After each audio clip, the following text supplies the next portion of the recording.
almost all other investments have counterparty risk. So they're dependent on a functioning financial system.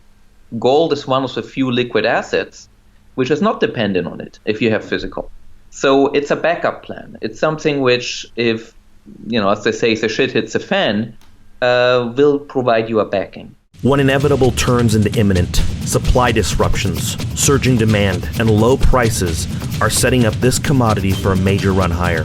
According to legendary investor Rick Rule, we have two options. Either the world sees chaos or the price of this metal rises. To learn more, visit futuremoneytrends.com/u. Hello, everyone, and welcome into crushthestreet.com. I'm Kenneth Amaduri, and I'm joined today with Gregor Gregersen, founder of Silver Bullion SG. He's a first-time guest, and we're going to be talking about metals and markets. And yes, the dollar is on the move, so let's start there. Gregor, how are you today, friend? Very good. Well, I've been saying for some time now that Trump has the ability to bust the gold market with just his Twitter account. And who knows if that'll happen? I don't know. But the dollar, interestingly enough, got slammed with Trump calling it too strong against the Chinese currency. This just happened. And, I didn't know this, but it was in the Washington or the Wall Street Journal actually pointed it out that presidents don't typically comment on dollar strength. And Trump, obviously, he's not afraid to cross the line here and there. But you know what? Let's start there. What are your thoughts on the dollar and precious metals and gold and, Trump, all these things? Yeah, well, the way I look at it is, as you know, I live in Singapore, and so I'm German originally, so I kind of get info from different countries, from Germany, from Asia, and so on. So, and the way I look at it is, China, I think, is very concerned about the Taiwan issue, and they're very concerned about tariffs. So, if Trump were to actually put up a tariff, China is going to retaliate because that's going to do immense damage to them. And China still has a very large amount of U.S. debt. So what China could do will be to start dumping U.S. dollars, which of course would hold their positions, but it's a little bit, a matter of who's going to start doing that first. And if there's a certain kind of events following up to that, that might actually create quite a bit of trouble for the U.S. dollar. So with Trump saying, mentioning China and mentioning the U.S. dollar, I will imagine that some of these fears or some of these worries might be stoked from that comment. So that's one of the big sort of worries I would have when it comes to that type of statement. Wow. And what about gold? Is gold going to be the beneficiary here with Trump being in office, or uncertainty, or is Trump likely to see a stronger dollar environment like we've seen since the election? Well, when we talk about gold, I think the important thing to differentiate is the difference between paper gold, which determines the price mostly, and physical gold. Now, China has been buying very large amounts of physical gold without driving the price up very much, because the price is being determined in future markets where you would have leverage of 10 or 20 to 1. So in essence, you can sell, $100 million worth of gold with $10 million or $5 million. But if you buy the physical, you actually need to have $100 million to buy it. So the demand of physical gold does not necessarily influence the price of gold. And people often, are surprised to hear this if they haven't looked a little bit more deeply into it. But it's very true for gold. It's very true for silver. So because of this, the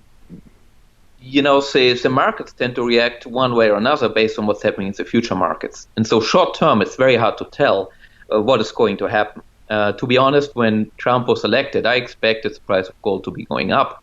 It's not been going up. It went back down for a while.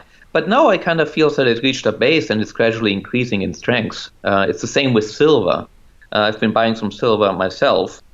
just because I've been seeing this slow strength every day. It seems to be going up 0.5%, 1%, and so on. So I feel there's some strength there.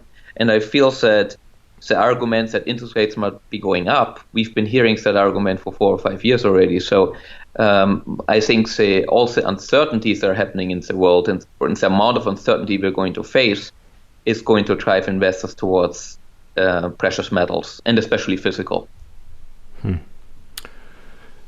Gregor, I speak to Jim Rogers regularly, and he loves Singapore. He lives there, actually. He loves China. Yeah. From your perspective, what's so special about Singapore, and why is it interesting for investors? Well, I've been at Jim's place a couple of times here in Singapore, and I think we moved to Singapore almost around the same time. We kind of saw the same great things about it. I moved here because I felt this was the only country which truly did what's best for its citizens over the long term. They have a planning horizon of 20 to 30 years. The taxes are very, very low, and yet they manage to have a budget surplus. And they do it through some very smart government. There's competition between the agencies here and so on and so on. So I just felt that this was a great place to move to. And when it comes to gold and silver, the reason why Singapore is so good is, it's a very rich country, so the likelihood of them nationalizing gold is very, very low. But the whole economy is also built on trust. There's so much investment that is coming to Singapore. And in Asia, it's pretty much seen as the Switzerland of Asia. So they would never do something to betray, trust by doing something like nationalizations, because that would pretty much be economic suicide. And I'm mentioning nationalizations because that's one reason why many people are placing gold in vaults run in Singapore, because they believe it's a safe place in case that we might have a scenario where there's a run on the dollar and we might see a repeat of nationalizations in the Western world. So that's, in a nutshell, is what makes Singapore an attractive place. And Gregor, what is, in your opinion, gold and silver's role in our society and, in an investor's portfolio? I see it as insurance. Now, when, it used to be that saying in the 80s and before that, put 10 or 15% of your assets into gold and silver and hope you never need it.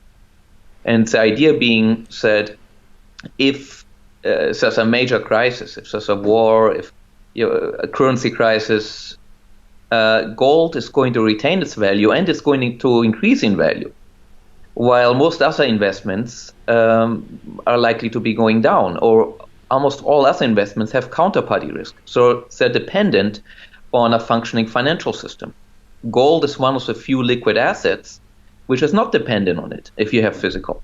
So it's a backup plan. It's something which, if, as they say, the shit hits the fan, will provide you a backing. And in today's age, with so much uncertainty being out there, that's something which I think everybody should have a bit of. Gregory, if you take all the world's assets, it is said that, bonds, stocks, ETFs, insurance, exclude real estate, 1% of the world's assets are invested in precious metals. And out of that, 0.02% is invested in physical silver. Now, and I want to get your thoughts on silver specifically. This would imply that the slightest move into silver could be, astronomical. And of course, this is what they're also saying about Bitcoin, but that's another topic. But what's your thoughts in regards to the upside that silver has? Well, as you know, we call our company Silver Bullion. So I'm a big fan of silver because of some of the things you said. There's a ratio between gold and silver, and throughout history that usually used to be 16-1. Nowadays that ratio is around 70-1, and historically over the last 30 years it's been moving between 45 and 80. And so it makes a lot of sense when that ratio is high to buy silver as opposed to gold. That doesn't mean gold is a bad purchase. It's just that silver is relatively cheap compared to gold. And then when the ratio goes down, you sell your silver and you buy gold. If you do that every 3 years or so, 4 years, whenever that ratio hits these 80 and 45 levels, you would have made a 600% return over the last 30 years, on top of whatever gold and silver would have gone up. So that's one reason where, silver right now is quite cheap. But the second point is that silver is being used up at a very fast rate. We are using up more silver than we are producing. The Silver Institute, which published the data with Thomson Reuters, estimated that 132 million ounces of silver were being consumed in excess of what was being replaced last year. And this has been going on for many, many years. So we're physically having less and less silver.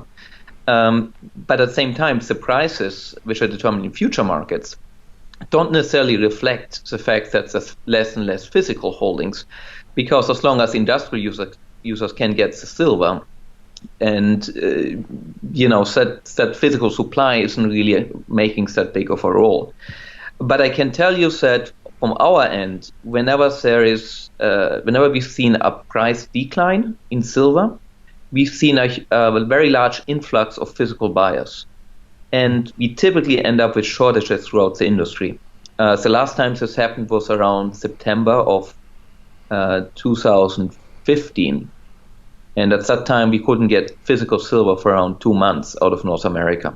And that tells you that as soon as, even a little bit of money, when we're talking in these contexts, starts flowing into silver, we are going to have shortages. And therefore, silver is a very good investment because you want to buy whatever there's a shortage of. Gregor, you obviously have a pulse on the precious metals market like no one else. What do you suppose will be the trigger for the demand and for the flood of people to go in and purchase, gold and silver? Where do you see that coming from?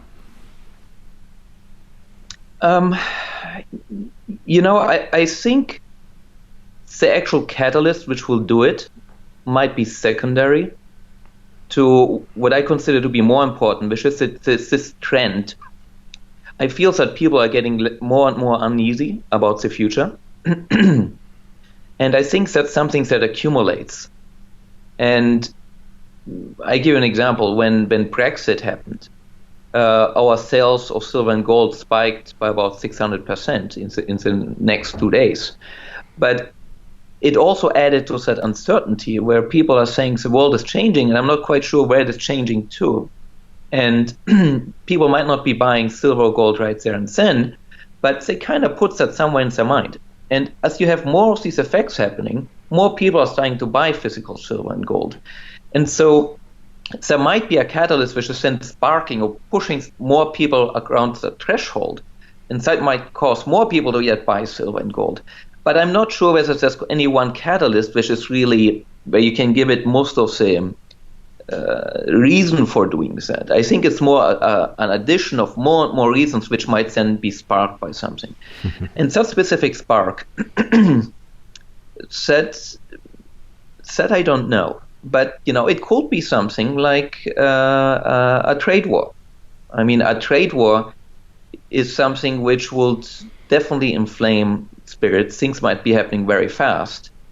And, people might get very worried and just naturally will grab gold and grab silver as a way of protecting some of their money. And if that happens, suddenly you might see shortages, and that might cause a lot more people to take note. And so if you ask me right now, that's probably the most likely events that I could see. Let's talk about the stock markets for just a moment here. Last year, this time, the markets were in disarray. And for whatever reason, people seem to be a little more at ease, with Donald Trump in office about the future. As much crap as people give Donald Trump for being a loose cannon, people are very much comforted by the fact that, he's going to do some things to stabilize the economy and help the economy. But, let's start off with, or let's move on here with, what are your opinions on the U.S. stock market and just global stocks in general? Well, the U.S. printed a whole lot of cash post-2008. If you look at the amount of base money, it went up by over 400%. So that money eventually has to go somewhere, and if you have quite a bit of money, you're unlikely to be spending more of that money. You're much more likely to be putting that money into stocks or real estate. So with bonds paying so little, there's really little interest in bonds nowadays. And so where do you put it? Well, you put it in the stock market. So we are seeing more nominal heights as the stock market makes more and more record highs. But it's my feelings that, that money might flow out pretty quickly with a reversal, because I don't see the world economy doing that well. So I don't really believe in the rally. I think we might be facing a big fall at some point. And I also feel in similar ways with real estate, because I've been in Las Vegas in December. I was at a wealth management conference, and there were around 40 to 50 attendees, wealth managers, which were administering between $80 and $3 billion each. So this was big money. And a lot of these people wanted to have 20% return in real estate. And for getting 20% return in real estate, that's telling me they're taking on a lot of risks. And to see so many people wanting to do that, that's telling me that we might be looking at a bubble. So my current feeling is that it might be a good time to be a bit careful, to put some money into cash, to put some money into precious metals, and just be prepared that the party might not keep on going like this. Well, I want to talk about your company for a moment here. You offer a unique peer-to-peer service for your clients, and I'd love for you to explain that to us a little more in detail, how it works and why it's unique. Sure. Well, essentially, just to give you a quick piece of background, what we specialize in is in physical bullion. So we don't really work with banks, we don't work with futures. Everything is fully owned, purchased by a customer, it becomes his property, and then it's uniquely tracked as a unique parcel, with a unique ID. And a while back, 3 years ago, a customer asked if he could take a loan against that bullion. He needed some cash, but he didn't want to sell the gold. And my answer was no, because I had no way of making that work. But it got me thinking on how could I say yes? And of course, the first idea is, well, let's see if I can go with a bank, which will use it as collateral, give a loan, and then I can forward that loan. But there was a lot of problems with it, and it wasn't really an ideal solution. And it's getting harder and harder nowadays to work with banks on these things anyhow. So Singapore actually turned out to be very supportive of fintech and P2P systems. So from a regulatory point of view, it turned out to be quite doable to allow one customer to lend or borrow cash to another customer using bullion as collateral. So when that became apparent, we said, okay, well, great, let's build a system whereby a customer who, say, has $100,000 worth of gold can get a $50,000 loan from another customer. And the way he will do that is by putting up a borrowing request. The borrowing request will show all the individual parcels that he's putting up as collateral with photo. And he will then say, I want to borrow, say, $50,000, and he will say at 3%. And he will specify the duration, say for 1 year. Now, a lender might come in and say, well, I have $50,000, but I want 4%. So there will be a lending offer at 4%. The borrower will see it and say, well, I'm willing to go for 3.5%, lender might say 3.5 is fine, and then a contract is made. The lender would then transfer the cash to us, to Silver Bullion, and we forward it to the borrower. After the 1 year period, the borrower returns the funds with interest, and we forward it to the lender. So that's the basic idea. The loan is collateralized by 200% worth of bullion. So for $50,000 loan, you need $100,000 worth of gold. And if during the duration of the loan, the collateral were to fall to 125%, the borrower gets a margin call. If it goes to 110, we liquidate the bullion, meaning we sell it to make sure that the lender always gets his principal and interest back. So the whole system is designed to be very safe and outside of the financial system. The bullion is also fully insured. So again, you're having a very safe asset. If the borrower were to be late in paying, we have what's called a sweeper fund, which will actually make up for the late payment as well. So that's another safety mechanism we build up.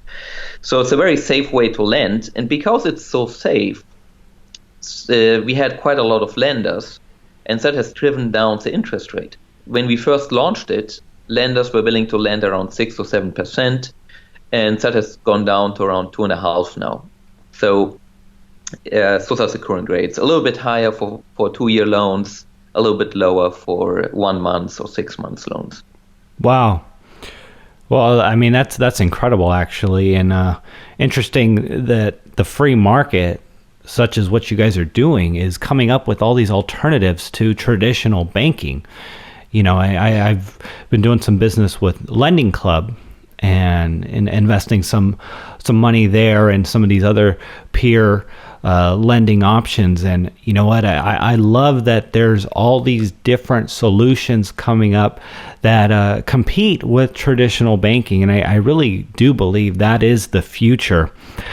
Gregor, and if people wanted to, learn more about what you do and, how they can purchase precious metals from you, store with you, or even get involved with this peer-to-peer lending, please let them know where they would go and what they would find. Yeah, well, the easiest thing will be for you to go to silverbullion.com.sg. So again, that is .com.sg.